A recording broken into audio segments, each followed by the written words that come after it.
Hacemos la diferencia. Hacemos la diferencia. ¡Bravo!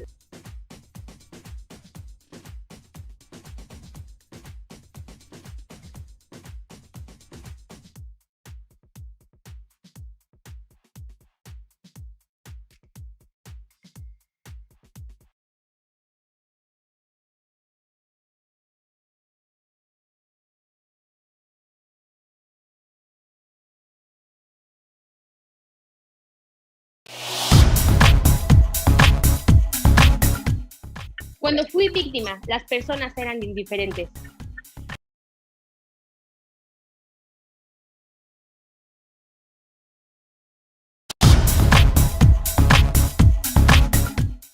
Cuando fui víctima, las personas eran indiferentes. Te reto a que abramos refugios. Necesitamos 32 para las víctimas. Tú tienes que donar, porque un granito de arroz hacemos toneladas. Dona, si se puede bien. Y yo te reto a que busques a tus legisladores. Solamente con verdad y justicia, el corazón de una víctima podrá ser completamente restaurado. Baja las campañas de prevención de la página hojaenblanco.org. Recuerda, denuncia, no seas indiferente. Porque unidos hacemos la diferencia. ¡Hacemos la diferencia! ¡Bravo! Desde la Cámara de Diputados y Senadores, como diputada local del Estado de Querétaro, desde el Congreso de la Ciudad de México luchamos contra la trata de personas. Apoyamos las iniciativas de la sociedad civil. Nos ponemos del lado de las víctimas hasta su reintegración exitosa. Acompañamos a quienes buscan a sus seres queridos. el trabajo legislativo es fundamental. Trabajaremos en leyes que permitan la verdad y la justicia. Estos 10 días, unidos hacemos la diferencia. Unidos hacemos la diferencia. Unidos hacemos la diferencia. Unidos hacemos la diferencia. Unidos marcaremos la diferencia. Unidos hacemos la diferencia. Unidos haremos la diferencia.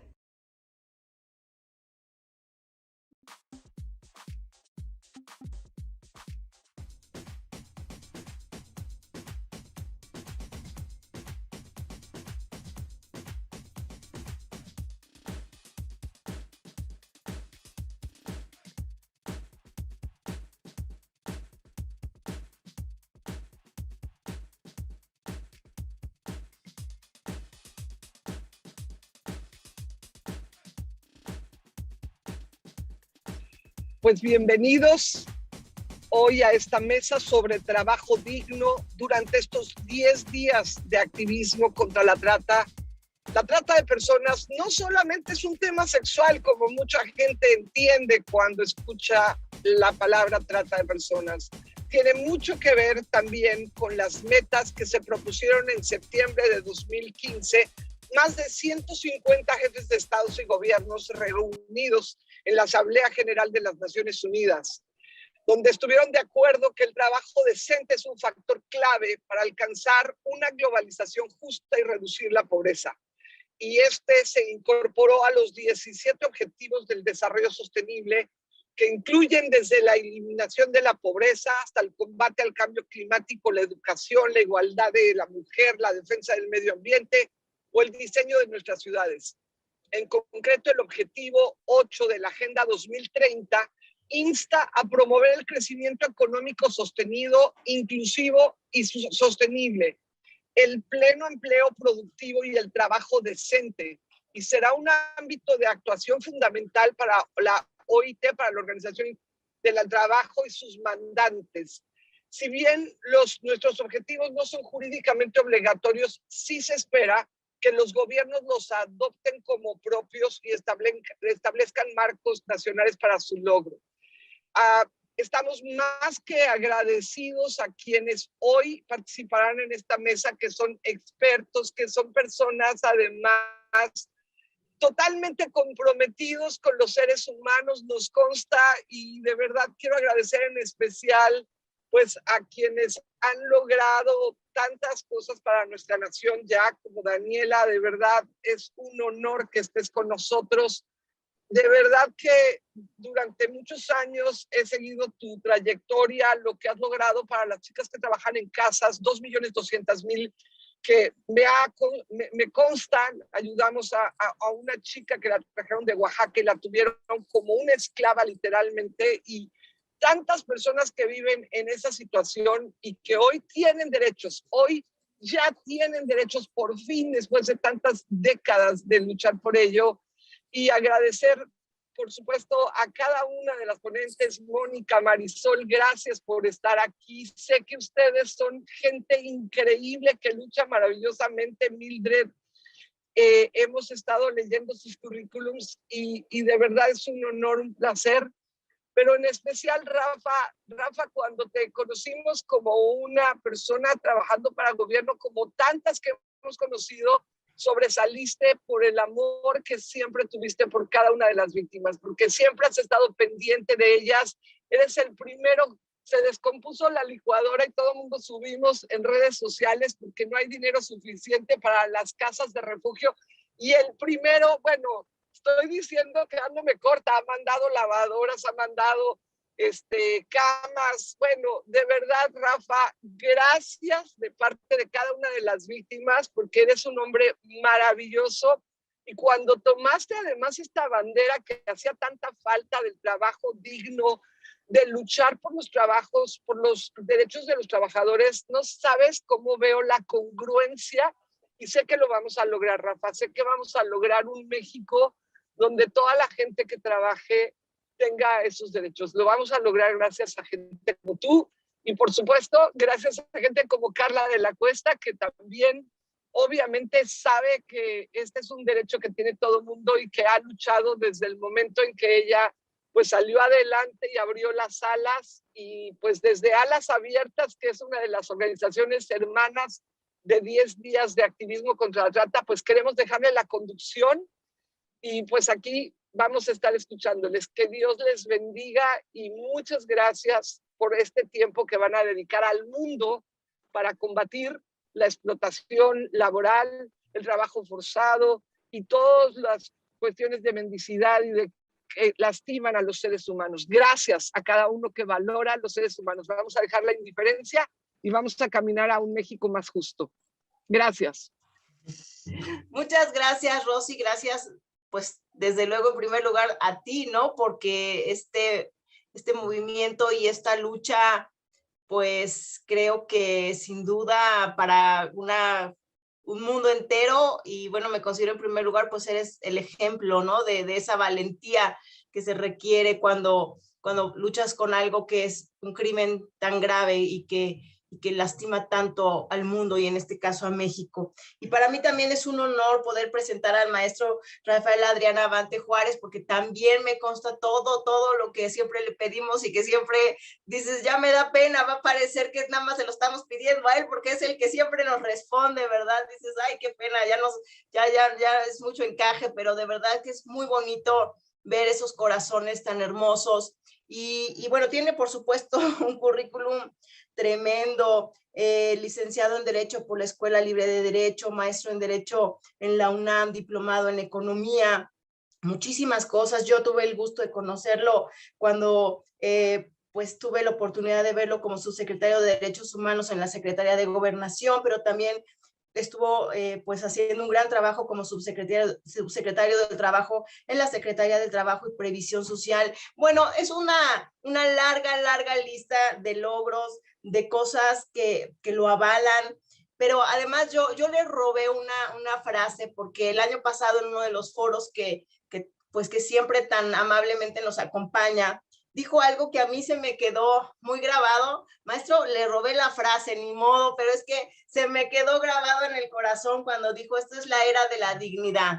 Y entonces yo siempre digo, esta es la era de la dignidad. Y hoy ya se escucha también el sonido de la libertad y del trabajo digno en nuestro país. Maestro, muchísimas gracias por todo lo que hace, porque sé que hay tanta gente sufriendo estas malas condiciones y solamente con gente con el corazón comprometido como ustedes que vamos a cambiar esta condición. Muchas gracias y por favor adelante. Al contrario, Carlita, muchísimas gracias. Yo como siempre estoy muy honrado, Rosy, Carla, de participar en este foro y además acompañado de estas extraordinarias amazonas del mundo laboral que han hecho una extraordinaria labor y que ya cada una de ellas podrá irlo platicando, porque déjame decirte que lo primero que tengo que aplaudir y verdaderamente celebrar es que en un foro y en un escenario donde particularmente estamos hablando de los temas más graves y más terribles en la violación de la dignidad de las personas, como es la trata de personas, ustedes tengan el talento y la visión de permitirnos el espacio para hablar de un tema que aparentemente, solo aparentemente, no tendría nada que ver con la trata y que se refiere esencialmente al trato digno a los trabajadores. Esto que pareciera inconexo con un tema tan grave y con un delito tan terrible y lacerante como la trata, más bien me parece que guarda una relación de grado. Y por eso el hecho de que ustedes con ese talento que les caracteriza y con esa forma, con esa visión estratégica de prevenir y atender los temas, nos hayan dado la oportunidad de tocar este importantísimo factor, me parece que es absolutamente plausible. La trata de personas llega a ese grado y a ese extremo de desconocimiento de la naturaleza humana, porque culturalmente los seres humanos podemos actuar con una enorme indiferencia. Y para evitar la indiferencia tenemos que empezar a poner atención desde los primeros aspectos donde se pueden empezar a configurar conductas en las que empiezas a generar invisibilidad hacia los demás.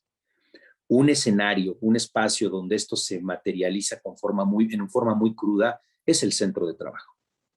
Si desde el centro de trabajo empiezas a invisibilizar a una persona, empiezas a ponerle número y precio a su actividad económica, empiezas a desconocer sus aspiraciones, deseos y preocupaciones y comienzas a materializarla y convertirla en un objeto para un producto, ahí estamos dando un primer paso de lo que mañana se puede convertir en trabajo forzoso o en trata de personas. Por esa razón, lo primero que tenemos que hacer y llamar la atención ahora es a rescatar ese valor intrínseco que todos los seres humanos tenemos y a que nadie tiene derecho a tornarnos invisibles, a desaparecernos como personas y a convertirnos en objetos. Y por eso me parece que en esta época donde hemos comenzado todos a reflexionar sobre algunas de las principales áreas de oportunidad que se presentan en el modelo económico de la economía de mercado, que ha sido ahora seriamente criticado y ha sido cuestionado precisamente por los elementos que tienen que ver con la desigualdad y la diferenciación y discriminación que se ha producido en muchas sociedades, es el momento oportuno para llamar la atención en este tema. Y por eso yo simplemente quisiera decir y dejar un mensaje muy claro, como una convocatoria a todos los que estamos participando en este foro, para que hagamos del trabajo digno una forma de vida. Nuestra convivencia cotidiana con los demás, con nuestros patrones, con nuestros compañeros de trabajo, con nuestros colaboradores, con nuestros amigos, con nuestros conciudadanos, con nuestros compatriotas, siempre tiene que partir de una idea esencial de respeto absoluto a sus libertades y a su esfera de dignidad. Nadie tiene por qué sentirse humillado. Nadie tiene por qué sentirse menospreciado. Nadie tiene por qué sentirse utilizado. Nadie tiene por qué sentirse invisibilizado. Si hacemos presentes las necesidades y las inquietudes de los demás y las tomamos en cuenta al tomar cualquier tipo de decisión, estamos claramente haciéndolos partícipes de los cambios que vienen y estamos evitando que se acumulen resentimientos, odios, coraje e impotencia. Y en este caso en particular, la convocatoria a todos es para que hagamos lo necesario para evitar que alguien se sienta impotente. Sentirse impotente ante la injusticia puede ser la primera de muchas de las cuestiones que terminan denigrando y deteriorando la calidad humana y la autoestima. ¿Y cuándo se siente alguien impotente? Cuando está alzando la voz frente a una circunstancia que claramente vulnera su dignidad y no encuentra respuesta en nadie. Encuentra indiferencia, encuentra ironía, encuentra maltrato, encuentra falta de empatía y en ocasiones hasta humillación por pretender defender su dignidad. Esa impotencia que puede sentir una persona que está siendo víctima de acoso en el centro de trabajo y que no solamente no tiene cómo hacerlo valer, sino que además tiene el riesgo de perder su empleo por alzar la voz. Esa persona que siente impotencia porque la carga de trabajo es insoportable y no tiene manera de exigir que se le respeten sus periodos de descanso. Esa persona que siente impotencia porque no tiene ni siquiera un lugar decente para hacer sus necesidades fisiológicas en su centro de trabajo y no tiene la forma de alzar la voz para exigirlo y siempre vive con el temor de perder su empleo si levanta la voz. Esa persona que se siente impotente cada que todos los días en su centro de trabajo lo denominan y discriminan con un apodo, lo maltratan por un defecto físico, lo discriminan por el color de su piel, por sus preferencias sexuales o por sus ideologías. Y no puede alzar la voz. Y cuando voltea y quiere hacer valer su dignidad, se siente absolutamente impotente. La idea entonces es, y la propuesta es, trabajemos todos hoy juntos para, en la medida de lo posible y con todas nuestras capacidades y herramientas administrativas, institucionales, legales, organizacionales, políticas, cívicas, económicas, de donde sea que podamos echar mano, defendamos la dignidad de la gente para que de aquí en adelante nadie tenga por qué sentirse impotente frente a las injusticias. Ese es básicamente el llamado y la invitación, y esa es la razón por la que me siento honrado de estar en esta mesa donde escucharemos planteamientos y propuestas que tienen que ver esencialmente con eso, con respetar la dignidad de alguien en el centro de trabajo, por entender su individualidad, sus aspiraciones y su necesidad de crecimiento y desarrollo personal y profesional por encima de su valor económico o por encima de su aportación a cualquier proceso productivo. Esencialmente de eso se trata, Carlita, y por eso es un honor estar aquí y pues muchas gracias. Pues muchísimas gracias nuevamente, maestro Rafael Abante, porque visibilizar este tema que está tan olvidado, este tema y este dolor que está tan oculto y que tantas víctimas han tenido que morir con ese dolor atorado en la garganta. Muchísimas gracias. Y por supuesto, es un honor poder, como bien mencionaba Rosy, lee uno los currículums y pues se enorgullece uno, ¿no? De ver unas trayectorias tan extraordinarias como el de la doctora Mónica Falcón, socia fundadora de Falcón y Asociados, que nos va a hablar sobre el interés superior de la niñez como herramienta contra el trabajo infantil. Y veíamos aquí, pues, que es doctora en Ciencias Económicas, especialista en cooperación internacional, desarrollo sostenible, gestión de proyectos con enfoque de cadena de valor, responsabilidad social corporativa, una larga trayectoria en lugares pues tan prestigiados como World Vision, la Organización Internacional del Trabajo, pues desde oficial técnico, consultor, asesor técnico. Bueno, de verdad es impresionante todo lo que podemos leer de su trayectoria y hoy poder escucharla verdaderamente, doctora Mónica Falcón, pues para nosotros va a ser un gran honor. Y no sé, maestro, si usted quisiera agregar algo a esta presentación, que seguramente también tendrá algo más que decir, o más bien no nos daría tiempo de decir todo lo que queremos, ¿verdad? Es verdad, básicamente decir que Mónica ha sido una extraordinaria estratega en la batalla contra ese cáncer que es el trabajo infantil en sus diferentes modalidades.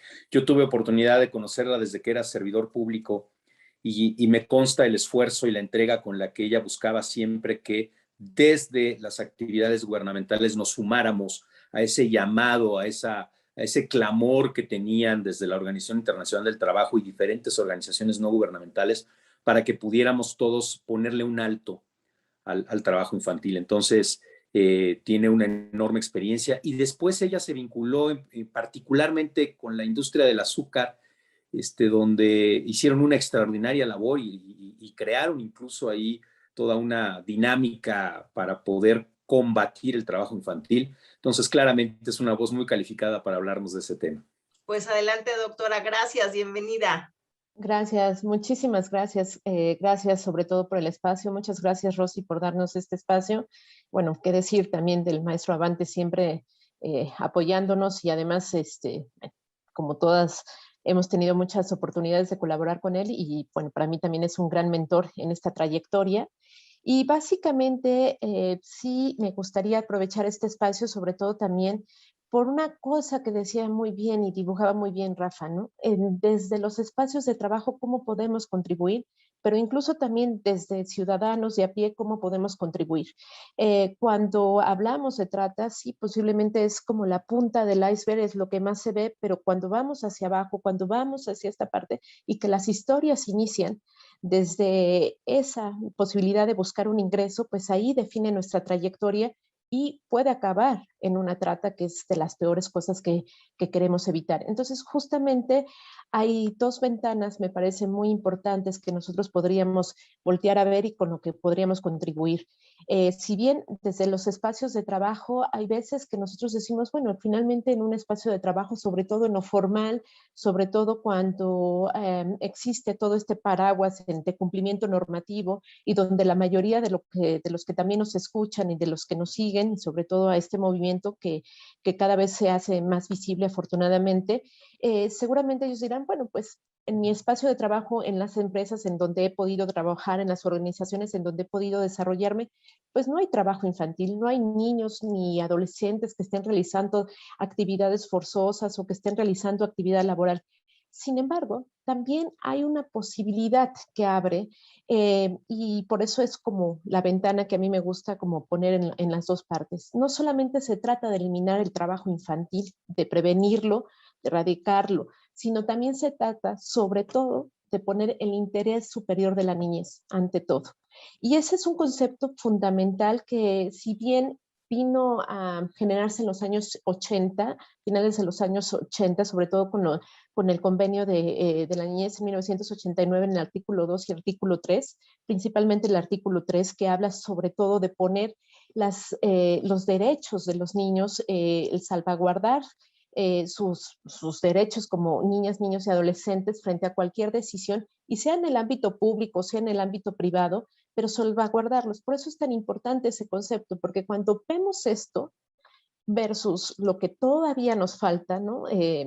Antes de la pandemia, tan solo en México teníamos más o menos registrado 3.2 millones de niños realizando trabajo infantil peligrosos, pues ¿cómo hacemos embonar esta cosa, ¿no? Y principalmente me parece que los espacios preventivos justamente es donde ahí podemos hacer todavía más énfasis que en esta otra parte, que es una lucha muy constante, que es una lucha importante y que ahí digo que hasta el ciudadano de a pie podemos contribuir cuando volteamos a ver y decimos, pues esto que estoy consumiendo, esto que estoy bebiendo, esto...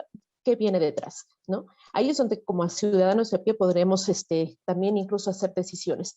Pero en los espacios de trabajo me parece que el interés superior de la niñez, aún en la formalidad, aún cuando sean empresas que estén cumpliendo con esta parte normativa, me parece que todavía hay una área importante de desarrollar y tiene que ver con esa punta de iceberg que decíamos. El interés superior de la niñez entonces tiene que ver con la posibilidad de que incluso en mis espacios de trabajo me den esos derechos, esas posibilidades de ver también crecer en el caso de que tenga hijos o tenga pupilos o tenga estas prioridades y hay una cuestión de emergencia familiar, pueda atender también esta parte. Entonces me parece que hay todavía un camino muy largo y muy trecho que todavía, pues todavía no se subsana con esto del interés superior de la niñez. ¿Y de qué hablar cuando hablamos de decisiones políticas o cuando hablamos de decisiones de inversiones o decisiones en este ámbito? Me parece que ahí el interés superior de la niñez, sobre todo en un país como el nuestro, nos está faltando poner y subrayar,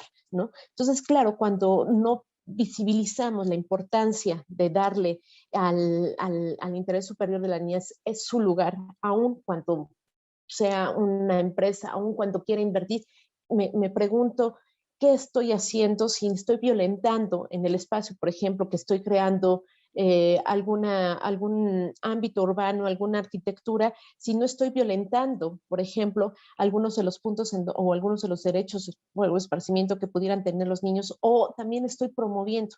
Hay un espacio también interesante en el ámbito de trabajo y en el ámbito de las organizaciones que se llaman responsabilidad social corporativa.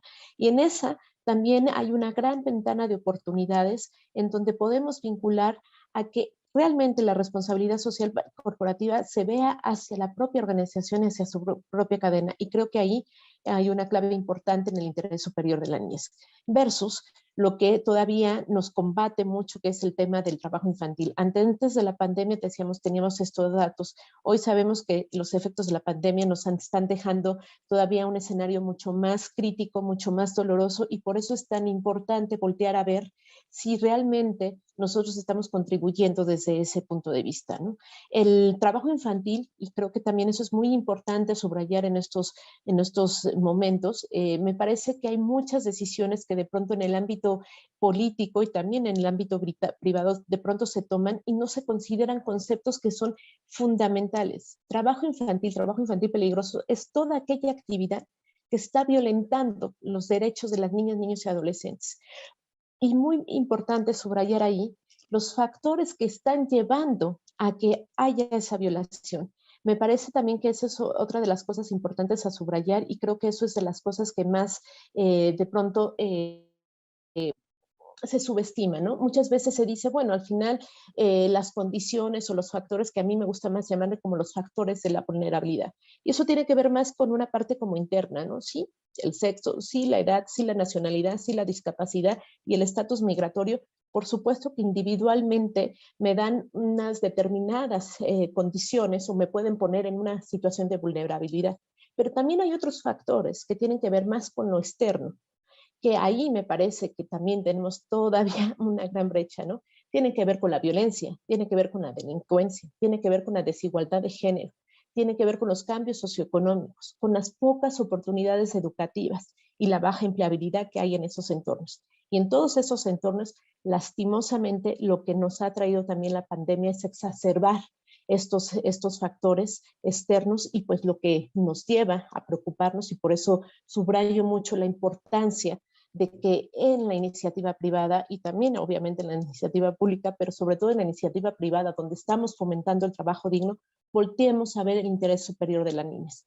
Porque si ya de por sí con estos factores de vulnerabilidad que vienen nuestros trabajadores, nuestros colaboradores, y posiblemente muchos de estos factores son los que nos explican, evidentemente, porque hay niños, niñas y adolescentes realizando explotación laboral, ¿por qué no voltear a ver este interés superior de las niñas? Y justamente nada más para hacer este puente, hay tres cosas muy puntuales con el interés superior de la niñez a voltear a ver. Primero, concebirlo como un derecho, es decir, finalmente como niño, niña y adolescente tienes derechos independientemente de tu condición migratoria, independientemente de tu condición racial, es un derecho, son derechos humanos. El segundo es que es un principio, y ahí sí tendríamos también que voltear a ver qué tanto, por ejemplo, como empresa, como organización, estamos volteando a ver si realmente no estamos en nuestro afán de seguir creciendo, en nuestro afán de seguir o en nuestro afán de omitir, por ejemplo, hacia nuestra cadena estas vulnerabilidades, no estamos violentando este principio que consagra finalmente que toda aquella decisión, toda aquella situación que vaya a vulnerar alguna violación o que vaya a vulnerar los derechos de las niñas, niños y adolescentes, pues ahí estamos violentando el principio del interés superior de la niñez. Y en tercer ángulo, que es el procedimiento. Eso tiene que ver más con las aplicaciones de los grandes procesales, es decir, si en toma de decisión, alguna toma de decisión que yo esté llevando a cabo afecta directamente alguno de los derechos de las niñas, niños y adolescentes. Y en eso me parece que, bueno, pues ahí hay varias pistas en donde, pues evidentemente desde nuestros espacios de trabajo podemos hacer varias cosas. Primero, con esto también quisiera como muy puntualmente ir ejemplificando. el maestro Abante decía, bueno, en el caso de los sectores ha ido una evolución, ha ido evidentemente, y más por el tema de cómo hemos ido avanzando en visibilizar la explotación laboral de niñas, niños y adolescentes, se ha ido avanzando en respecto a qué se hacer, ¿no? ¿Qué se hace? En el caso concreto, por ejemplo, del azúcar, cuando se inició este tema, que sabíamos que había niños, niñas y adolescentes explotados, y todavía lo hay, el caso del sector azucarero era muy, muy emblemático porque finalmente ellos de pronto hacían responsabilidades sociales, pero las hacían hacia afuera y no hacia su cadena. Entonces teníamos empresas que bien podrían estar exportando, que bien podrían estar en lugares importantes, pero que hacia su cadena estaba toda esa explotación laboral. Obviamente, el ir hacia la cadena, el ver estas partes, cada vez, les estoy hablando hace 10, 15 años, que no se voltea a ver como hoy justamente ya se voltea a ver, desde tu cadena de suministro, desde ese punto tienes esa responsabilidad y esa corresponsabilidad. Entonces me parece que ahí también ese es un punto muy a favor en el sentido de cómo voltear a ver o cómo sí hacer cuando de pronto las empresas, cuando de pronto nuestros espacios de trabajo nos dicen, no, pues es que no hay una violación aquí en cuanto a que pues no hay trabajo infantil, nosotros no tenemos trabajo infantil peligroso, pero bueno, cuando volteamos a ver que ese servicio, ese producto que estamos realizando, sí alguna proveeduría de lo que estoy hoy realizando, hay una vulnerabilidad, o si en mi propio centro de trabajo hay una limitación para que padres, madres puedan estar justo teniendo espacios para poder disfrutar de lo que es el crecimiento de sus hijos, ojo, porque por ahí tenemos ventanas de oportunidades también muy importantes. Y hoy día me parece, además, que tenemos también una gran oportunidad también como sociedad, ¿no? Como ciudadanos, el poder ir también haciendo más intolerantes a la normalidad. Vemos el tema de la violación de los derechos, sobre todo cuando somos o hay ciertas generaciones que no crecieron precisamente con la concepción de lo que es los derechos, como hoy afortunadamente los niños ya crecen, ¿no? Que ya van teniendo más conocimiento sobre sus derechos. Hay muchas generaciones que todavía el concepto de derecho pareciera que es algo ajeno y no sentirse como ser sujeto de derecho. Entonces, me parece que como ciudadanos de a pie, ahí tenemos toda una área de oportunidad de voltear a ver justamente para evitar y eliminar esa indiferencia de la que veíamos, ¿no? Si vemos niños, niñas que están siendo violentadas, que están siendo vulnerables, pues seguramente pues ahí hay varias oportunidades. O simplemente haciendo una diferenciación en mi consumo cuando tengo esa posibilidad. En ese sentido también, con eso voy cerrando, me parece, mi participación. En ese sentido también me parece que hay una gran oportunidad también para las empresas, para la iniciativa privada, para las organizaciones de voltear a ver, no solamente con este enfoque de cadena de suministro, no solamente el respeto del interés superior de la niñez y con ello la debida diligencia de todo el resto de los derechos humanos y el respeto de los derechos laborales, sino que también la gran oportunidad de ser distintivos en el mercado, en los acuerdos comerciales. Afortunadamente cada vez más está poniéndose en línea, se está subrayando la abolición del trabajo infantil. Y esto no es gratuito, lo sabemos, hay más de 218 millones de niños en el mundo que están siendo vulnerables en sus derechos, pero además también pues esta realidad, el trabajo infantil, digámoslo así, termina en trata. Esa es la realidad. O sea, el trabajo infantil es solamente, digamos, como el principio, y es muy importante también subrayar en estas concepciones, es muy distinto una actividad formativa que un trabajo infantil. La actividad formativa tiene que ver con eso, una formación, con eso sobre todo de no violentar ninguno de sus derechos de los niños, niñas y adolescentes. Cuando hay una violación, aunque sea de un solo derecho que no le permite desarrollar su educación, que no le permite desarrollar su salud pues mitiga su salud, ahí estamos hablando de trabajo infantil. Y en verdad todas las historias que conocemos de trabajo infantil terminan desgraciadamente en trata. Entonces, por eso también es tan importante subrayar que en los espacios en donde creemos que no hay trabajo infantil y que estamos mitigados de esa parte, pues realmente volteemos a ver qué tanto entonces estamos respetando al interés superior de la niñez. Y bueno, pues creo que con eso podría estar yo cerrando como esta intervención y estas ideas en general. Muchísimas gracias, doctora Mónica Falcón, y qué importante, maestro Rafael Abante, no sé si quiera agregar algo, pero pues qué retador darnos cuenta que además si abriéramos los ojos, creo que todos detectaríamos mucho más de lo que podríamos imaginar, y que si no hemos visto es porque no hemos abierto realmente los ojos, pero en cuanto los abramos, veremos lo que no estábamos dispuestos a ver. Así es, Carla. Y mira, ve aquí, nos invita a reflexionar sobre la enorme importancia de que desde la actividad productiva y de las empresas dejemos huella y no cicatrices. Y aquí quizá lo más relevante es proponerle a quienes nos escuchan, sobre todo quienes se dedican a la actividad empresarial, es muy sencillo, hay que hacerse una pregunta estratégica, una pregunta que tiene que ver con la visión hacia adelante y con tu concepción de empresa. La pregunta es así de sencilla. ¿Cómo quieres mañana que te recuerden tus trabajadores? Pero segundo y más importante, ¿cómo quieres que te recuerden los que hoy son niños y mañana serán adultos? ¿Cómo quieres que te recuerden los hijos de tus trabajadores? ¿Cómo quieres que te recuerden los niños que por algún momento y en alguna circunstancia tuvieron algún tipo de contacto con tu actividad empresarial? ¿Qué van a decir, qué van a recordar y qué huella o qué cicatriz les vas a dejar? Impresionante, y la verdad es que pues que tarde o temprano, pues en esta humanidad todos nos volvemos a encontrar de una u otra forma, ¿no? Y que siempre ese referente sea completamente pues de orgullo, ¿no? De orgullo de habernos encontrado unos con otros. Muchas gracias, maestro. Y bueno, vamos a seguir con estas extraordinarias participaciones y damos nuevamente la bienvenida a Daniela Costa Borges del Sindicato Nacional Carrillo Puerto y Asociación por un Trabajo Doméstico y de Servicios Dignos AC, que nos va a hablar sobre la solidaridad y cooperación entre sindicatos para proteger los derechos laborales. Daniela, además, bueno, yo siempre digo que ser madre es el más alto de los honores en nuestro currículum, porque cuesta mucho trabajo, ¿verdad? Ser buena mamá. Y si no eres mamá, está padrísimo, pero qué difícil cuando eres mamá. Eso sí que cuesta trabajo, porque requiere todas las habilidades necesarias.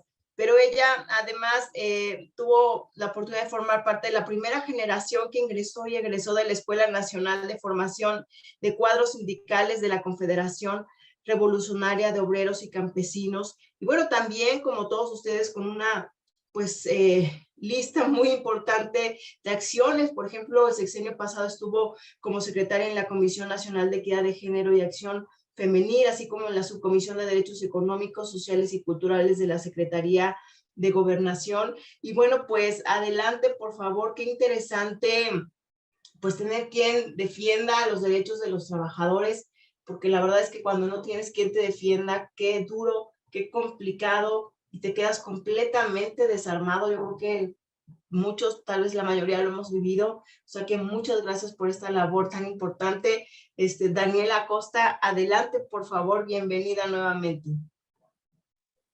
Hola, buenos días a todos. Pues agradezco la invitación y yo quiero compartirles algo importante. Como todos sabrán, yo fui trabajadora del hogar. Mi mentor, por supuesto, Rafa Abante, que siempre estuvo allí conmigo, siempre me estuvo apoyando desde el primer momento que lo conocí, un hombre con mucha conciencia y un hombre que me hizo muy, muy, muy fuerte. Yo les quiero comentar que hasta hoy ha sido reconocido el trabajo remunerado únicamente pues por la ley y así poquito, porque socialmente no. En particular, ha funcionado con condiciones laborales propias del empleo informal. Históricamente ha concentrado a mujeres pobres y con menor nivel de educación, muchas de ellas indígenas. Por muchos años, indígenas, perdón, es que me entró una llamada. Perdón, ya me fui, ya ven. Muchos años, por muchos años ha sido la puerta de entrada al mundo laboral de las mujeres jóvenes, mujeres que migran al campo, a la ciudad, en busca de mayores ingresos, ¿no? Las condiciones laborales han estado marcadas por la precariedad, las largas jornadas laborales, los bajos salarios y, desgraciadamente, también la discriminación. En el marco normativo, recientemente se han logrado importantes cambios que rige el trabajo doméstico o trabajo del hogar remunerado. La adopción del convenio 189 sobre las trabajadoras y trabajadores del hogar en el 2011 permitió el reconocimiento del carácter laboral de esta ocupación y los derechos que corresponden a quienes los desempeñan. Este convenio reconoce al trabajo del hogar sus derechos fundamentales, a las trabajadoras, por supuesto, y el derecho a disfrutar condiciones laborales no inferiores respecto a otros trabajadores. Destaca además el reconocimiento a la libre asociación y a la libre contratación colectiva. En México se entra en vigor el 3 de julio, hace poquito, del 2021, las reformas en la legislación laboral buscan equiparar sus derechos al resto de los asalariados. Sin embargo, a pesar de la reforma, el trabajo del hogar remunerado se encuentra tipificado como régimen laboral especial para señalar las condiciones diferenciadas común aplicable al resto de los trabajadores.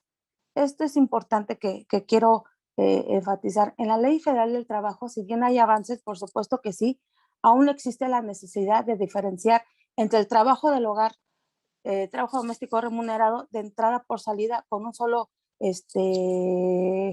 empleador, con horario de entrada y de salida el mismo día y que laboran en un solo domicilio.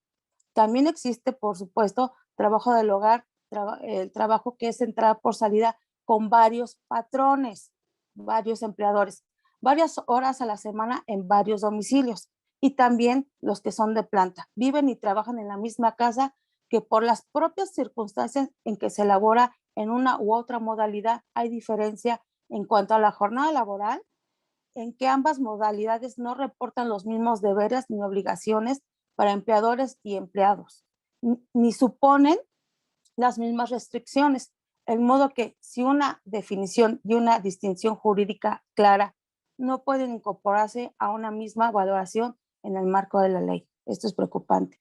El marco laboral para proteger a las trabajadoras del hogar les sigue otorgando menos derechos que al resto de los trabajadores asalariados, y los niveles de incumplimiento han sido tradicionalmente altos. Un avance en materia de derechos laborales fue en el 2018, cuando la Suprema Corte de Justicia de la Nación calificó como inconstitucional el no registro a las trabajadoras del hogar en el Instituto Mexicano del Seguro Social y determinó la obligatoriedad de su afiliación en un plazo de 3 años. Este plazo se cumple en el 2021. Vean, esta cifra para mí es muy importante porque somos 2.5 millones de trabajadoras del hogar, pero a la fecha únicamente hay 22,000 trabajadoras del hogar afiliadas al IMSS, que esto quiere decir que es el 1%. Es un dato preocupante. Esta situación es debida a la debilidad institucional para hacer cumplir la legislación que regula sus relaciones laborales. Aunando a esto, existe una débil organización sindical, lo debo de reconocer, y un escaso conocimiento que los trabajadores del hogar, las trabajadoras del hogar, tienen a sus derechos, debido sobre todo al contexto aislado en que se realiza su trabajo, lo que implica dificultades en cuanto a lograr mayores niveles de organización y de su negociación colectiva para mejorar sus condiciones laborales. ¿Qué esto qué implica? Trabajo digno, trabajo forzado, trabajo infantil, trata de personas y explotación laboral. Uno de los principales retos a los que se enfrentan las trabajadoras del hogar es superar el serio déficit de trabajo decente o trabajo digno. Trabajo decente definido en base a condiciones de libertad, equidad, seguridad, dignidad humana en las que los trabajadores tienen garantizada la posibilidad de injerencia en decisiones que se pueden afectar directamente. Implica también garantizar a las trabajadoras del hogar el cumplimiento de sus derechos laborales en condiciones de igualdad, que no haya discriminación ni exclusión. Para las trabajadoras del hogar no existe una definición exacta de cuáles son sus funciones, y estas son su conjunto complejo de actividades: administración de recursos, adquisición de bienes de consumo, traslado de estos bienes del mercado al hogar, transformación de estos bienes para su consumo por los miembros de la familia, mantenimiento de bienes inmuebles de la vivienda, lo que involucra limpieza, lavado, planchado de ropa y utensilios. Bueno, hasta de enfermeras le hacen, ¿no? De enfermeras, cuidadoras de niños, cuidadoras de personas con alguna otra enfermedad. El trabajo doméstico incluye un amplio e impreciso abanico de tareas de diverso tipo, lo cual propicia la discrecionalidad y arbitrariedad de los empleadores, por lo que enfrentan situaciones de trabajo excesivo frente a un bajo salario, algún tipo de abuso, maltrato, humillación, discriminación en sus hogares y abuso sexual. Debido a la falta de límites reales en las tareas a desempeñar, se permite la discriminación, la explotación, los abusos, los maltratos. Muchas veces son víctimas de violencia verbal, emocional, económica y sexual, que yo principalmente yo lo viví, ¿no? Entonces, yo quiero comentar algo muy importante y lo platicaba hace unos días con Rafa. Ahora llegan casos, está de moda y que siempre han existido, pero ahora gente, trabajadoras del hogar, compañeras valientes que se han decidido, han tomado valor y se han sentido protegidas en denunciar cualquier situación de abuso. Ahora, pues me tocó el caso de una actriz que me imagino todos la conocen, de una trabajadora del hogar, María Inés. María Inés tiene 42 años, no sabe leer, no sabe escribir y desde muy pequeña he estado trabajando con ella, y María Inés, de recibir golpes, humillaciones, y se atrevió a levantar la voz y lo que recibió fue amenazas, ¿no? Ahí nosotros hemos estado ahí apoyando en el tema, por supuesto, legal, apoyándolo por medio de la asociación.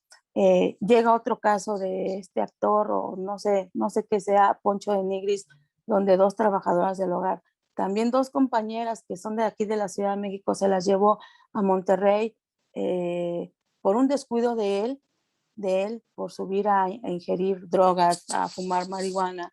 Dejó la puerta abierta de la azotea, su niña de 3 años iba a caer, ¿no? Entonces, lo primero que hacen ellos es culparlas, o las acusan de rateras, o las acusan de sucias, o las acusan de no cumplir con sus labores, y las corrió. Se les hace muy fácil, se indignan ellos y las corren. Ahorita mis compañeras, a las 3 compañeras que yo les menciono, que seguramente hay más, pero son las que se atreven a denunciar, ya están boletinadas en todas las agencias de colocación para que no les den empleo. Ahorita mis compañeras están sin empleo. Justamente ahorita la llamada me estaba entrando a una de ellas, de Lulú, que trabajó con Poncho de Nigris, porque hay muchos medios en televisión que se les llama de revista, programas de revista, donde las ocupan a ellas, las llaman, pues la verdad es que para el rating y para lucrar con su situación, pero jamás se les apoya a las compañeras, jamás se les ayuda, hacen que ellas digan su situación, platiquen su amarga experiencia, pero ¿saben qué pasa? Que la gente las empieza a satanizar, las agencias de colocación las empiezan a boletinar, y son compañeras ahorita que llevan 3, por ejemplo, Lulu y Ruth, 3 semanas sin trabajar, y que me escribieron: Dani, no tenemos ni para gas, no tenemos ni para pagar la renta.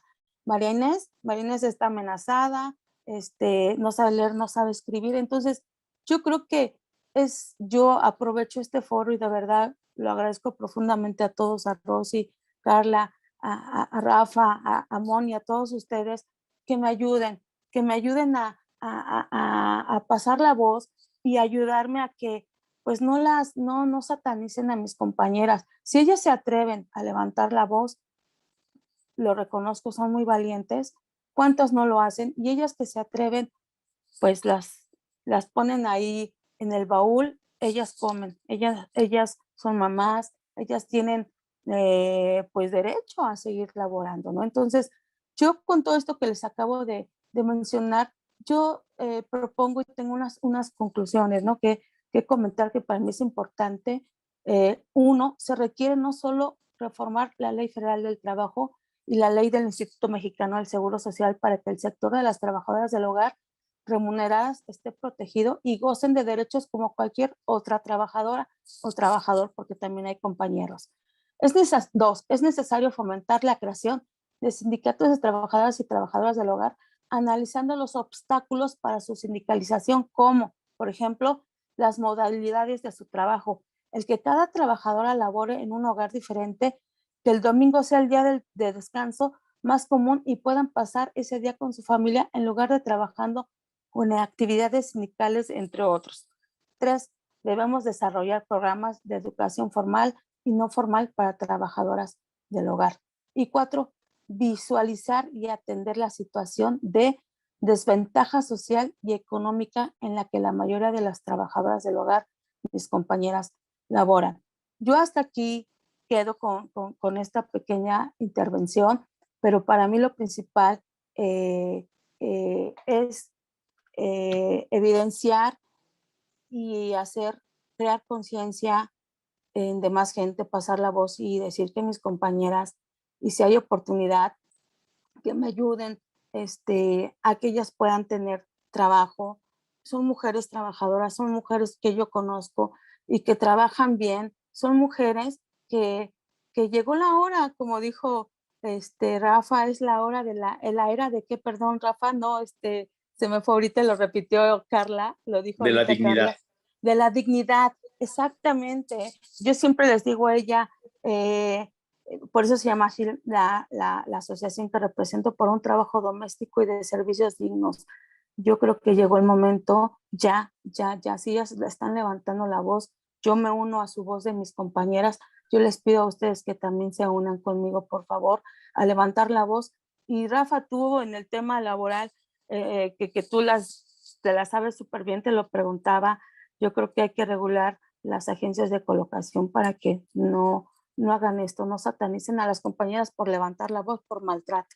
Muchas gracias. Qué impresionante todo lo que estamos escuchando y estoy segura que el maestro Rafael tendrá algo que agregar pues muy relevante, pero quisiera decirte, Daniela, que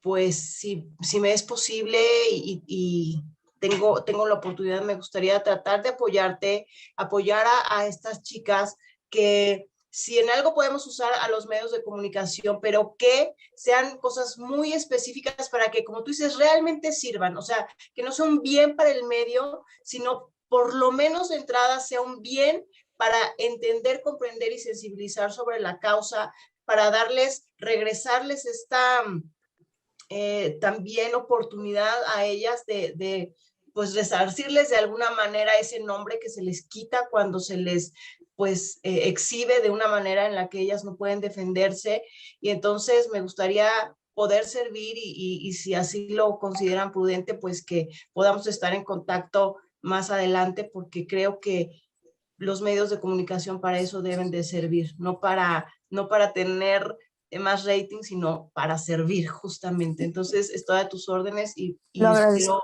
poder realmente servir. Y bueno, estoy muy picada, maestro Rafael Abante, por favor, adelante. No, la verdad es que es uno de los grandes pendientes, de las grandes deudas que tenemos, de los enormes retos que tenemos hacia adelante.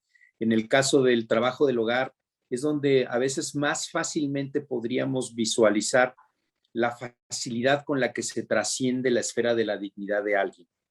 Conceptos tan terribles como es la servidumbre, es la chacha, es la criada.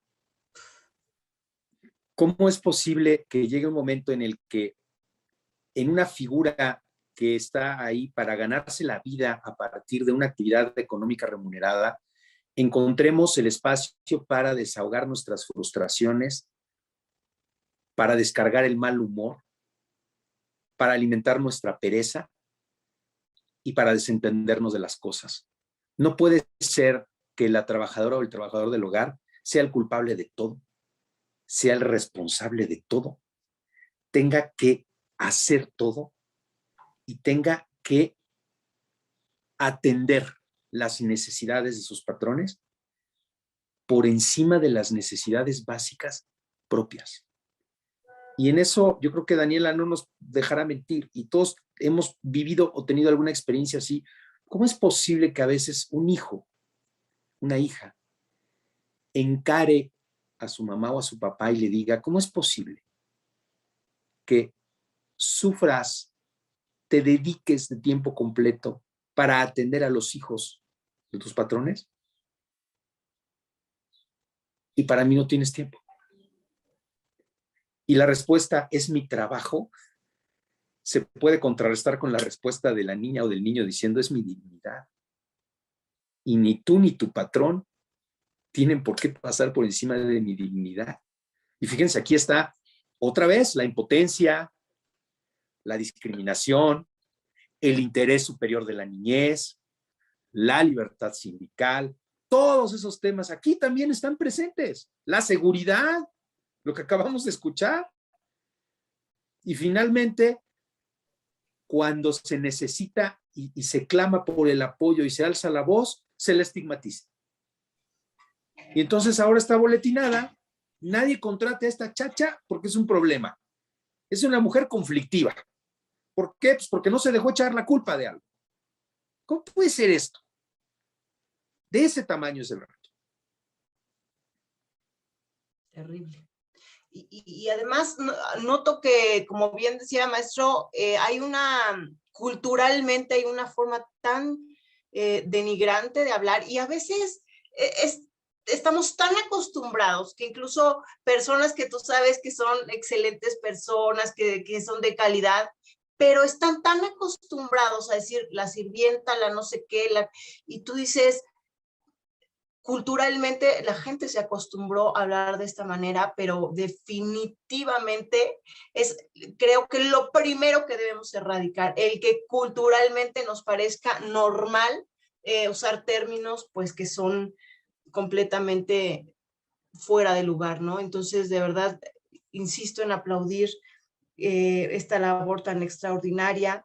Y bueno, la verdad es que, bueno, hay mucho que decir, pero vamos a continuar porque también tenemos una ponencia extraordinaria sobre el compromiso de los sindicatos en la lucha contra la trata de personas de parte de Mildred Fernández del Sindicato de Obreros Mexicanos, y vamos a conocer un poquito también de esta trayectoria de 22 años de experiencia, que digo, vale decir que de repente dice uno, ay, pues ¿a qué edad habrá empezado? Si tuvo 22 años de experiencia ya, pero con una expertise muy grande y por supuesto abogada, muchísima trayectoria en todo lo referente, por ejemplo, en la Secretaría General del Sindicato de Obreros Mexicanos, en la Comisión Nacional Bancaria de Valores. Bueno, abogada, es una larga trayectoria como todos los ponentes, y un gran honor y orgullo poder escuchar esta ponencia, y en donde estoy segura aprenderemos tanto que, insisto, no nos da tiempo de decir todo lo que se va guardando en nuestro corazón, en nuestra mente, en nuestro conocimiento. Adelante, por favor, abogada. Muchas gracias. Buenos días a todos, buenos días, maestro. Gracias por la invitación, principalmente por este espacio para este gran foro. Pues soy Mildred Fernández. Yo quiero platicarles un poco acerca del complicadísimo escenario que tuvimos las trabajadoras y los trabajadores de la extinta Luz y Fuerza del Centro. Tuve la oportunidad de ser parte de uno de los procesos electorales sindicales más combativos y de una participación muy activa por parte de las compañeras y de los compañeros del Sindicato Mexicano de Electricistas. Pues era un proceso electoral más, era una elección más para elegir a algunos miembros del Comité Central y al secretario general. Era una elección más. Manifestaban que el sindicato ya estaba dividido desde antes. Manifiestan que hubo un fraude electoral, hubo un fraude en aquellos resultados, que se quemaron papeletas, que se desaparecieron urnas, incluso llegaron a decir que hasta votaron trabajadores que habían fallecido ya. Durante este proceso, el gobierno federal en turno, con un sindicato dividido y con un ataque sorpresa, lanza un operativo para la toma de instalaciones de la paraestatal Luz y Fuerza del Centro. Este operativo incluía a la Policía Federal tomando las instalaciones y un helicóptero haciendo la transmisión por televisión en todo el país. Es así como en octubre de 2009, el gobierno federal, mediante un decreto presidencial, extingue y liquida la paraestatal Luz y Fuerza del Centro. De un viernes a un lunes, más de 44,000 trabajadores perdimos el empleo. Éramos familias enteras que en un fin de semana nos quedamos sin trabajo. Pues los líderes del ESME iniciaron pláticas, establecieron mesas de trabajo con algunas de las secretarías de Estado del gobierno federal, sin obtener los resultados esperados. ¿Cuáles eran los resultados esperados? Esperábamos una reinserción laboral, esperábamos únicamente tener trabajo, pero no fue así. Aparte de ya estar desempleados, ya estábamos etiquetados, ya estábamos estigmatizados y señalados como los trabajadores de la extinta. Gracias a una mediática campaña de represión y de desprestigio. Aquí quiero hacer una pausa. ¿A qué me refiero con que éramos trabajadores de la extinta? De manera peyorativa se refería a que éramos flojos, a que éramos corruptos, a que éramos faltistas. Y lo digo así porque se causó un daño irreparable, porque ustedes no lo saben, pero hubo un daño irreparable para muchos trabajadores, para muchos compañeros. Y no era así. Habíamos compañeros que doblaban turno, había compañeros con riesgo eléctrico en alta tensión, había compañeros que eran los responsables y los encargados de la operación y funcionamiento de la presa de Necaxa. Habíamos compañeros, como en mi caso, que teníamos que hacer guardias los fines de semana, sábado y domingo de 11 de la noche a 6 de la mañana en las instalaciones de la empresa en área jurídica. Aquí los menos responsables de esto eran los trabajadores.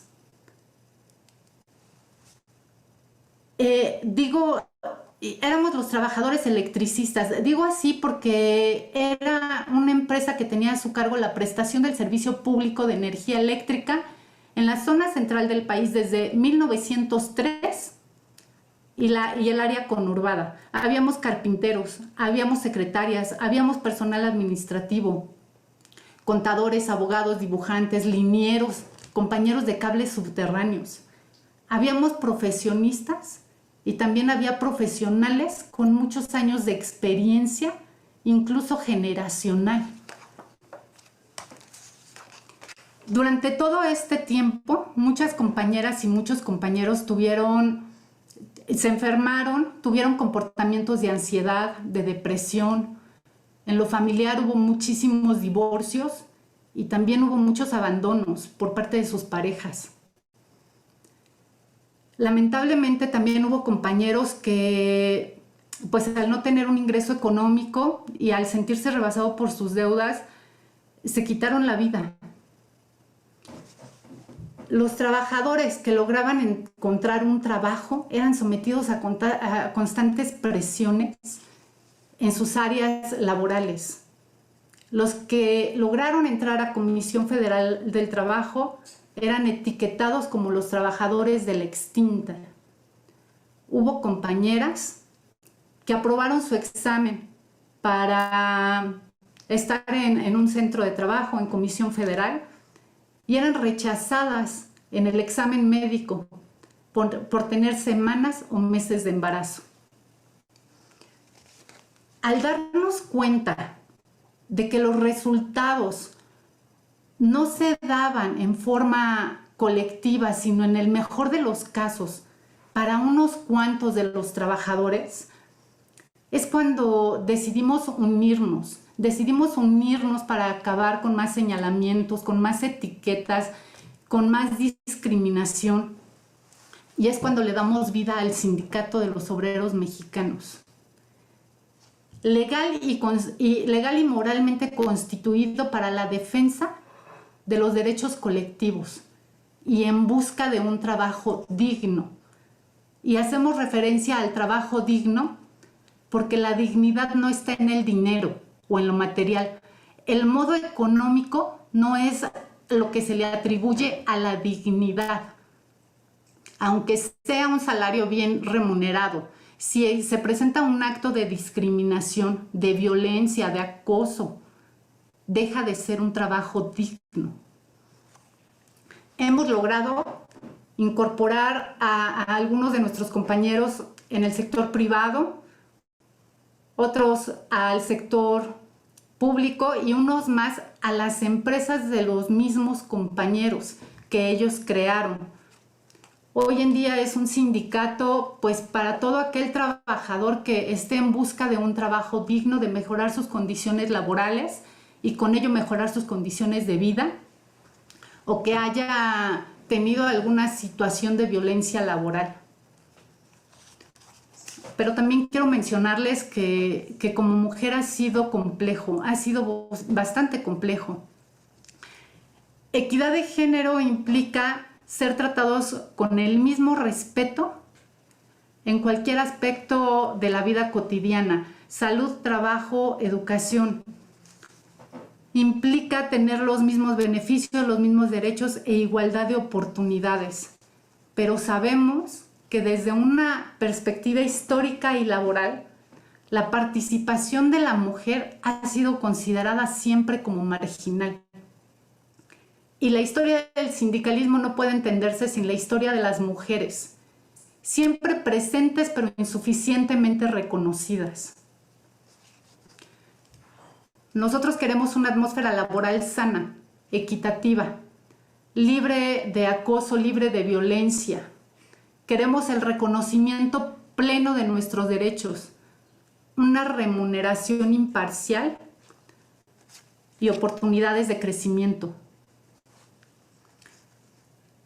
No ha sido fácil y no es fácil el desempeño de una mujer en el sindicalismo, pero es posible cuando creemos en los principios legales, laborales y morales. Es posible cuando en mi gremio y en mi central, orgullosamente cromista, creemos en la igualdad de derechos y en la igualdad de oportunidades. Nosotros en nuestra organización somos muchos y unidos buscamos la dignificación de la clase obrera en nuestro país. Buscamos mejorar la calidad de vida de nuestros agremiados y también la empleabilidad formal a través de la organización. Ofrecemos a las empresas una mano de obra honesta y calificada. Finalmente, quiero platicarles que como organización estamos implementando la creación de una comisión especializada en la trata de personas con fines de explotación laboral, que será la encargada de prevenir a través de diferentes medios, folletos, volantes, trípticos. Pegaremos la información, fijaremos información en lugares visibles, tanto en los centros de trabajo como en la organización sindical. Se darán pláticas, talleres, conferencias sobre este tema y también lo haremos por la vía digital, a través de correos electrónicos y redes sociales. Tanto en el Sindicato de los Obreros Mexicanos como en nuestra central, la CROM, Aplicamos tolerancia cero hacia cualquier forma de trabajo forzoso y establecemos las políticas, bases y lineamientos para que la trata de personas con fines de explotación laboral sea debidamente prevenida y, en su caso, denunciada ante las autoridades correspondientes. Cierro con nuestro lema, con el lema de la organización por la unión y dignificación de la clase trabajadora. Gracias.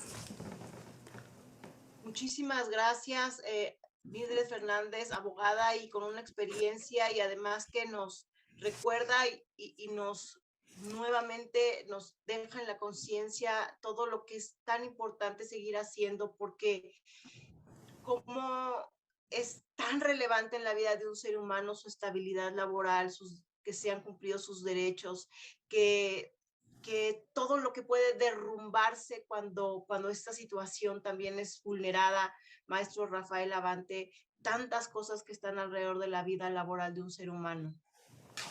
Sin lugar a dudas, y en este caso Mildred nos pone en énfasis uno de los temas donde comienza el escenario laboral y es el acceso al empleo. El acceso al empleo es fundamentalmente esa posibilidad que en condiciones igualitarias, con las mismas oportunidades y con un tratamiento equitativo y justo, todos podamos acceder a una oportunidad de empleo. Esa experiencia que ella menciona fue terriblemente dolorosa, porque imagínate la cantidad de personas que por el simple hecho de haber trabajado en compañía de luz y fuerza, tenían un estigma que en muchas ocasiones ni habían provocado ni les correspondía, y aunque lo tuvieran, no tendría por qué prejuzgarse su desempeño a partir simplemente de la pertenencia a un sitio. Es lo mismo que pertenecer a una ideología o que tener una preferencia o que tener un origen étnico. No puedes discriminar. Y aquí la batalla que a mí me consta la vi de cerca que Mildred emprendió para lograr acceso al empleo de sus compañeros, bueno, la llevó al hecho de crear una organización sindical con ese objetivo, porque se tenían que unir los trabajadores para luchar contra un prejuicio terrible que significó la destrucción de familias, como lo acaba de mencionar Mildred. Más allá de eso, el tema de la equidad de género, que también a ella le correspondió a partir de esa lucha vivirlo, pues todavía complicaba más las cosas. Entonces, nuevamente entender que la dignidad en el trabajo empieza con la igualdad en las oportunidades de acceso al empleo, con el pleno respeto a ese derecho constitucional, a ese derecho fundamental que todos tenemos de buscar un modo honesto de vivir, y que se tienen que evitar todas las decisiones o las acciones que provocan una estigmatización y una segregación de una cantidad importante de personas al perder su empleo. ¿Cuál es la conclusión y el aprendizaje? Me parece, toda decisión, y esto para todos los empresarios y todas las unidades económicas que nos acompañan en el foro, toda decisión que implica el cierre o terminación de las actividades económicas debe tener presente una estrategia para apoyar y acompañar a los trabajadores a recuperar un espacio de empleo. No se pueden tomar decisiones de manera inhumana, completamente aisladas de su factor más importante, que es justamente el trabajador, y sentir que por más necesidades económicas que tengamos de cerrar algo, no pensemos en hacia dónde y cómo les vamos a dar oportunidad a todos esos trabajadores de encontrar espacios. Las experiencias son muchas. Tenemos una ley de concursos mercantiles que regula las quiebras. Tenemos normas administrativas que explican cómo vamos a funcionar en una quiebra respecto de los derechos de los trabajadores hacia la empresa, respecto de los derechos de los acreedores y respecto de la extinción de la empresa, pero no respecto a las nuevas oportunidades de empleo para todas las personas que se van a quedar sin espacio. Y eso me parece que es un factor muy importante que se debe tomar en cuenta, y que en el caso de Luz y Fuerza, por la cantidad de personas involucradas, de familias afectadas, se volvió muy evidente. Entonces, simplemente me parece que la voz de Mildred y además la vehemencia, el entusiasmo con la que defiende esto, pues nos debe llamar a todos a seguir trabajando por la dignificación, y como ella lo decía, es un tema de calidad de vida. Totalmente, totalmente de acuerdo, y qué importante poder tener estas mesas, porque cuántas veces pues vamos olvidando la gravedad de estas situaciones, de tanta, pues de tanto sufrimiento, porque no se le puede llamar de otra forma, que hay alrededor de estas problemáticas y pues vamos por la vida a veces olvidándolos y no puede ser así. Muchísimas gracias de verdad por compartir todo esto.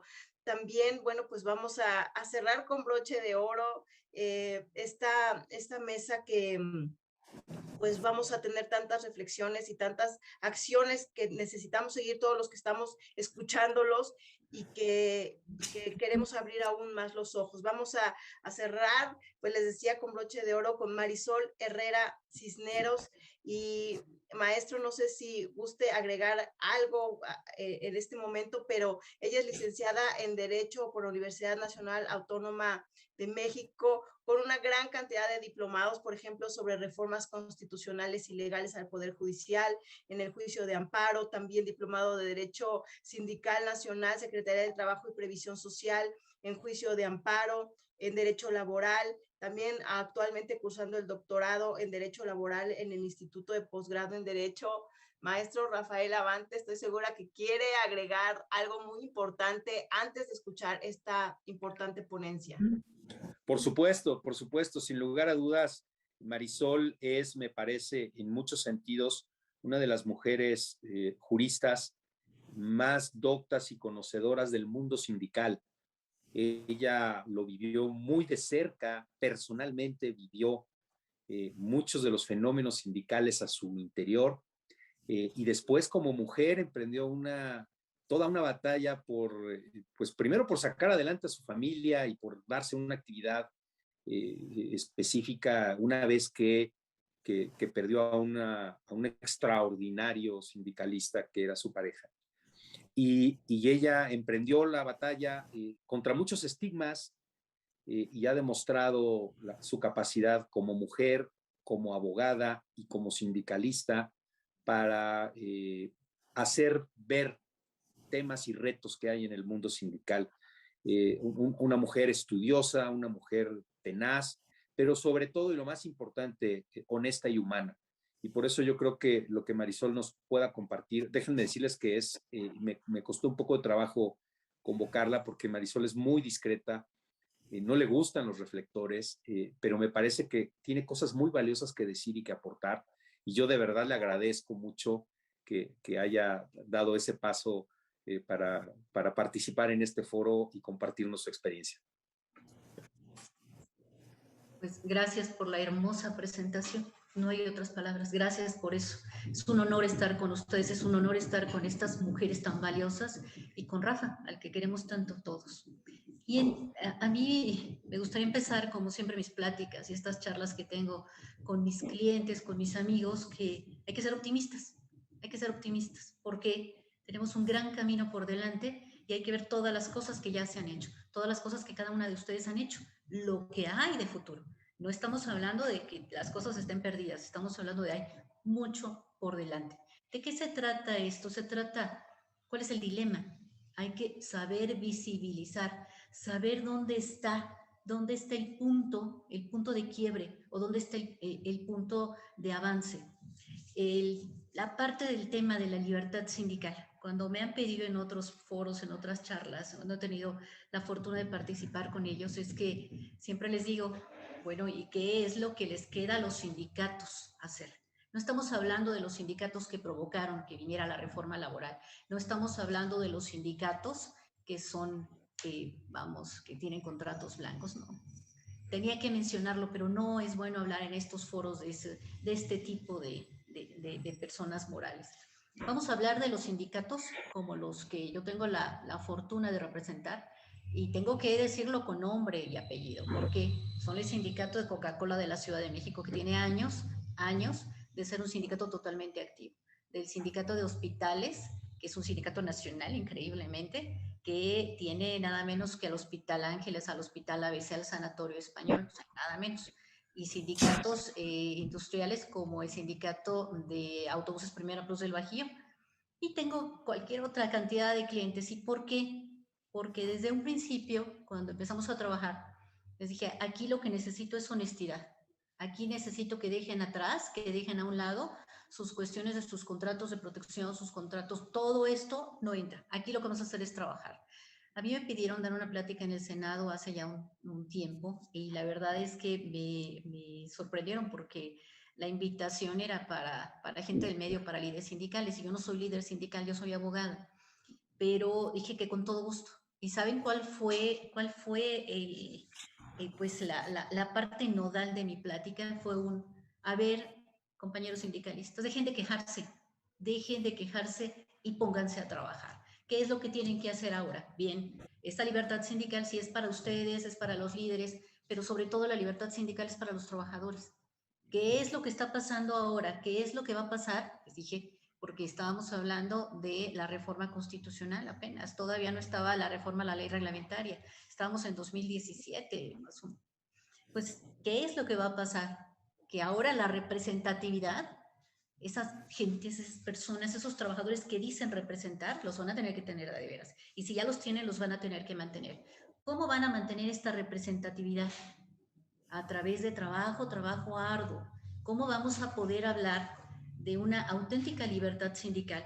¿Cómo vamos a poder hablar de esta libertad que ya conocen ustedes, que veo que aquí hay sindicalistas, en cuanto a que la libertad individual de pertenecer o no pertenecer a un sindicato, la libertad colectiva de poder organizar la administración y las funciones de un sindicato, de una federación, de una confederación?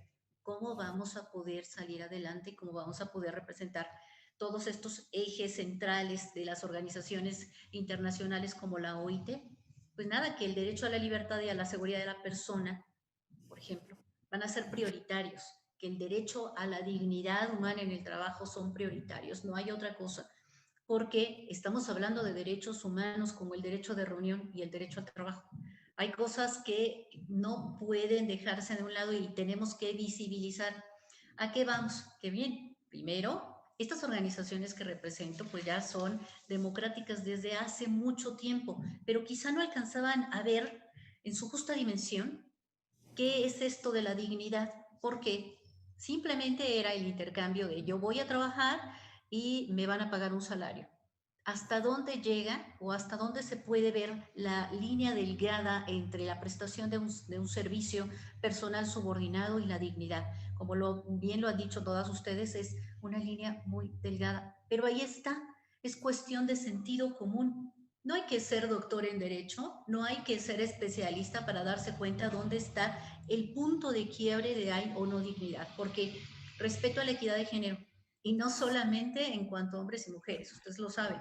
Respeto a las preferencias sexuales, respeto a las ideologías políticas, respeto a las ideologías sociales, porque pues no todo el mundo va a ser partidario, no todo el mundo le va a gustar las mismas cosas que a otros, ¿no? La idea es esta, formar un pensamiento integrado entre todos los actores, distinguiendo que los actores sociales y los actores laborales no solamente son los sindicatos y los empleadores, sino sobre todas las cosas los trabajadores, porque sin trabajadores no hay ni sindicatos ni empresas. Nada más que, pues lo que estamos hablando en este momento y de lo que se trata es la actualización, la modernidad, de qué va la reforma laboral, de qué va todo este paradigma que estamos viviendo nosotros en este momento como sindicalistas, que tenemos que acreditar la representatividad. ¿Cómo la vamos a acreditar o cómo la van a acreditar nuestros clientes? Pues nada, que el trabajador tiene que confiar en su sindicato. ¿Y cómo va a confiar? Pues con la verdad, con acciones coordinadas, con la formulación eficaz de políticas, con el uso eficiente de recursos. ¿Y qué va? Así tan sencillo. ¿Cómo voy a representar como líder sindical al grupo de trabajadores a través de todas estas nuevas figuras de la constancia de representatividad, de la legitimación de los contratos? Pues a través de la capacitación. Porque sí, no se trata que el líder sindical haga su sindicato y se vaya. No, se trata, como lo que comentaba la compañera Mildred, de seguir ahí, de estar al pie del cañón y no soltarlos, porque capacitación continua, educación, y no solamente la capacitación para el desarrollo del trabajo, que sabemos que eso es obligación de las empresas, de los empleadores, sino esta capacitación sindical en la que se le dice a los trabajadores cuáles son tus derechos, también cuáles son tus obligaciones, porque No puedes estar pidiendo permiso cada 5 minutos para salirte. No puedes traer el celular en la mano. No puedes estar haciendo que trabajas y no trabajas, porque es una forma de exigirle también a los patrones. Estoy cumpliendo con mi trabajo, cumple con la correlativa de pagarme el salario, de tenerme unas instalaciones dignas, de tenerme un comedor digno, de tenerme una relación de trabajo en la que yo te pueda exigir y tú también me lo puedas hacer. Bien, todas estas charlas que son maravillosas porque ponen en la mesa las realidades, ponen en la mesa las realidades sociales. Y sí, es muy importante ir a las situaciones específicas, a los casos específicos, pero díganme, ¿cómo vamos a poder auxiliar a todos estos temas? ¿Cómo vamos a poder auxiliar a las trabajadoras del hogar, a los nuevos trabajadores, a los trabajadores en el trabajo infantil, si no estamos capacitados? Estamos en el 2021 y hay gente que no entiende que los niños no deben trabajar, que deben estudiar, que deben desarrollarse. Estamos en el 2021 y hay gente que todavía sigue pensando que las mujeres deben quedarse haciendo el quehacer de su casa, ¿no? O que si están trabajando, pues entonces tienen el doble trabajo de no solamente hacerlo en sus labores, sino también en el hogar. Así que, pues muchas felicidades por todos estos programas, por todo lo que se está haciendo y sobre todo hay que seguir capacitándonos. No hay que soltarlo, no hay que soltarlo. Así que ha sido un honor dirigirme a todos ustedes y pues estoy a sus órdenes. Y un abrazo fraterno a todas. Muchísimas gracias, de verdad que importante y efectivamente capacitación.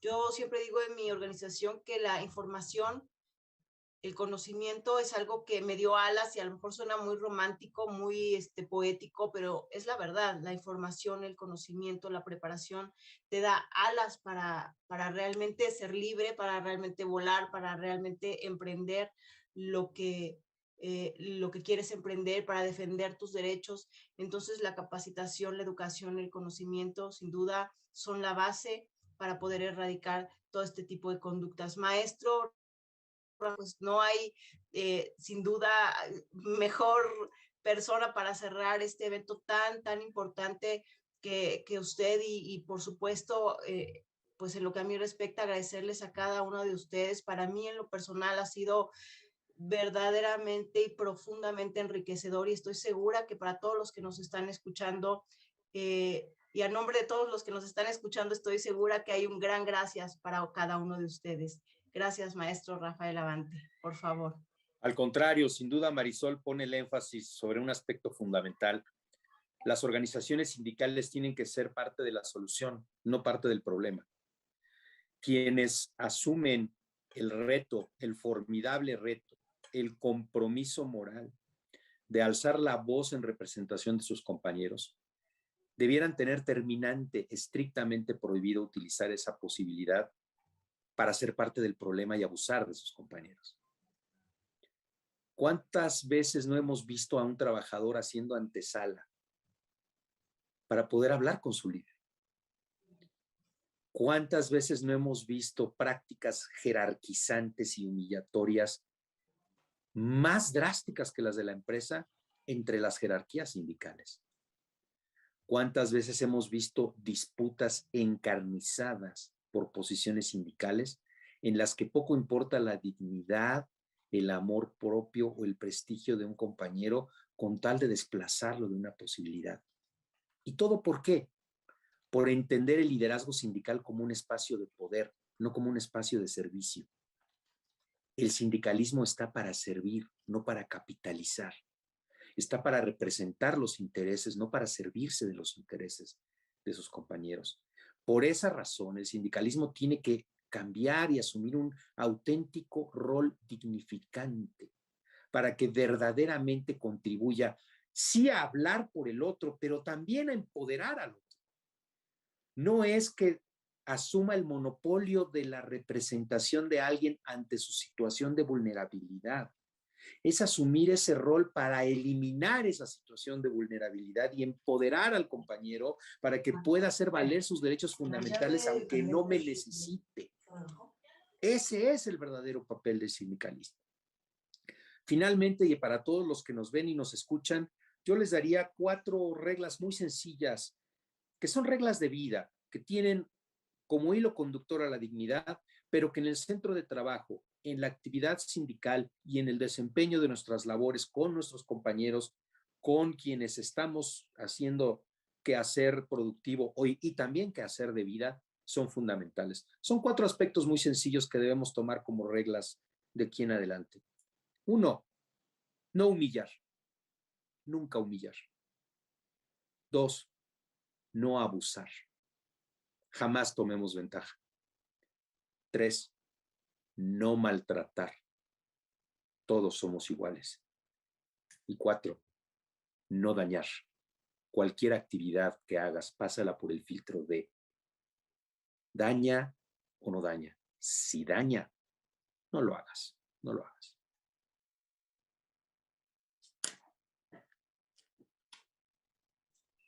Muchísimas gracias, maestro Rafael Abante. Por favor, Daniela, adelante. ¿Podría comentar algo? Adelante, ahorita por favor. Tengo aquí a mi adoradísima Tolentina, quien es quien me ayuda aquí.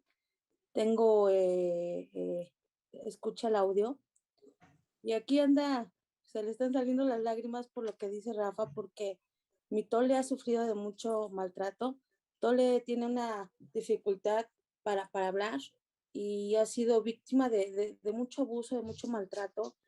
Y aquí la veo, aquí está conmigo y está de chillona y a mí me gustaría que la conocieran. Ven, Tole. Por supuesto, dile que nos salude, Daniela, por favor. Ven, Tole, ven. Está de chillona mi Tole. Ella es Tole. Hola. Hola, Tole. Buenos días. Qué Ella es de gusto. Oaxaca. Ella es de Oaxaca.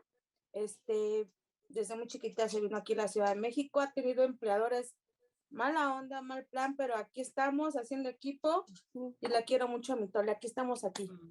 Se las quiero presentar. Qué gusto, Tole. Hermosa, Igualmente. Tole. Gracias, mucho gusto de conocerlos. La era de la dignidad. La era de la, ahí está la razón por la que la era de la dignidad no es solo una frase, no es solo algo que suena poético, no es solo algo que enmarca una ponencia, un movimiento, es lo que, pues así como a Tole nos hace llorar, lo que nos mueve, lo que nos toca las fibras más sensibles, lo que nos hace darnos cuenta que la vida no tiene sentido si no estamos haciendo algo que deje una semilla que va a dar frutos a estas y a las siguientes generaciones, una semilla que dé frutos de dignidad, aunque nadie debería de estar teniendo que sembrar esto, ¿verdad? Porque es algo que nos pertenece, ¿no? Por añadidura, pero gracias a cada uno de ustedes. Ha sido un verdadero placer y no quiero dejar de mencionarlos una vez más: Marisol Herrera Cisneros, Mildred Fernández, Daniela Costa Borges, doctora Mónica Falcón, maestro Rafael Abante Juárez. A nombre de todas y cada una de las sobrevivientes, de los sobrevivientes que alguna vez les han sido violados todos sus derechos, y sobre todo a nombre de todas y cada una de ellas y de ellos que nunca van a tener voz, que jamás van a poder decir lo que significó para ellos el que les hayan robado lo que no se puede robar, que es la dignidad. A nombre de todos y cada uno de ellos, gracias y hasta la próxima.